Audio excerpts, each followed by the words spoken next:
All right, guys, today we're going to take a look at another odd lock out of Lockpicking Lebowski's apparently rather extensive lock collection. This is a really old cable lock, usually used to secure bicycles.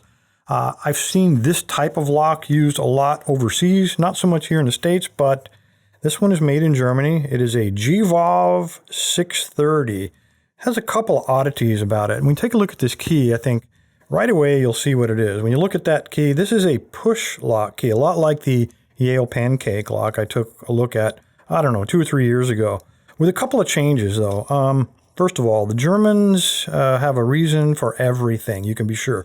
This looks like a 3, 4, maybe 5 lever lock, but for sure 3. I don't know if that last one's actually a cut or not. We have a little window cut in the key. Now, again, the Germans wouldn't do that unless they had a reason, and I'll show you what that's for in just a minute.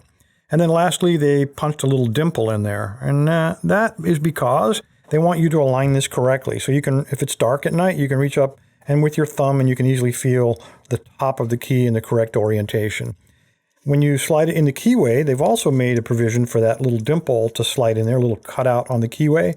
So we slide them in like so, that little dimple lines up, and right about here is where I start to engage the lever. So let's see how deep they are. So they're pretty deep inside of there. And then you've got to push it that last, I don't know, 1/4 inch or so, and then you'll feel everything, the springy plungers or levers start to push down. As soon as that little nipple there goes through that slot, then we get an open. Now check this out.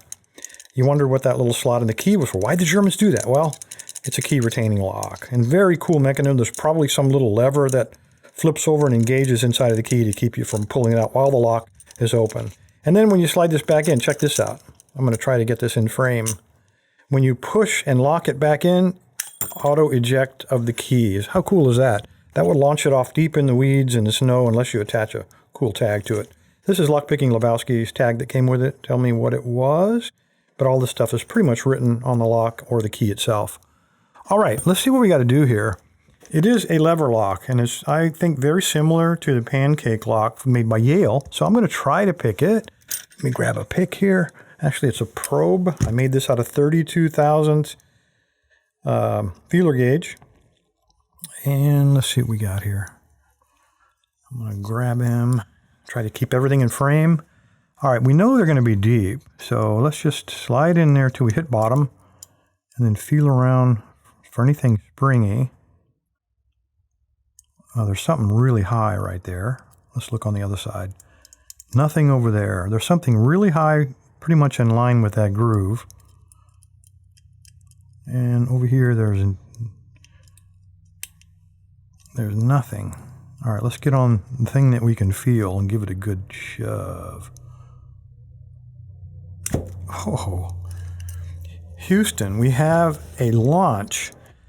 I would not have expected that.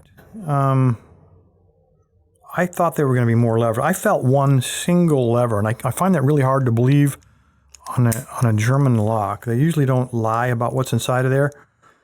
But I guess in this case, either something is defective, maybe 3 of the levers are already mashed down, and I only had to push 1, but let's find out for sure. Let me grab the lock cam, and let's go in there and see what we can see. All right, let's see if we can get this recording going. All right, I want to catch everything. All right, let's see if we can look inside of here. And I'll try to coordinate all of this, and then when I get it centered, I will go to full screen. Now, the probe, unfortunately, is too large to go inside of the keyway, so we kind of have to keep it just outside. And right about there is where we want to look. All right, it's about as best as it's going to get. Okay, on the bottom left corner, that little thing next to the wall, there's only one plate, and I believe that's part of the housing and the key guide. So that guides the key. And then directly to the right of that is a lever that looks like it connects to that S-shaped snaky looking thing that hangs up right in the front there. So it looks like a single lever lock. When you push that lever down, that snaky looking S probe will then pop down inside of the lock, which is the key retaining mechanism. And on the other side of the lock is another, it's part of that reflecting in the side of it, that's part of the housing. So looks like a single lever lock. that just controls the key retaining mechanism. I'm trying to figure out, I think I must have snagged up. I thought it was a lever, but it wasn't spring-loaded. It was either that little reflecting part on the top right or the bottom left that caught my probe. So when I slide something in there, I've just got to get around the side of the housing. It's kind of a trick. Just got to get away from that and get the lever. All right, let's try it. Let's get this stuff out of the way. And I will try. Let's just try a flat piece of steel. So let's just slide them in down that guide and then go to the left of it a little bit. Around the housing and then just push. And that's all you got to do. Guys, unbelievable.